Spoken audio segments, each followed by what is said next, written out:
This coffee stays hot for hours. Here's why. It's physics, not magic. Heat escapes three ways: conduction, convection, and radiation. This flask blocks all three. It starts with two stainless steel walls, nested one inside the other. They're precision welded together, sealed edge to edge, the foundation of everything that follows.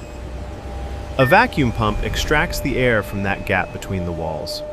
With no air left, there's no medium for heat to conduct or convect through. Even in a vacuum, heat can still radiate outward as infrared energy.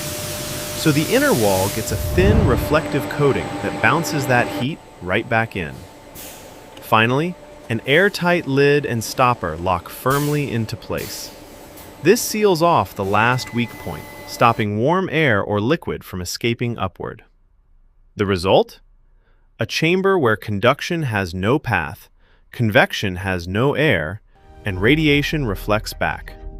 Hot for 12 hours, cold for 24.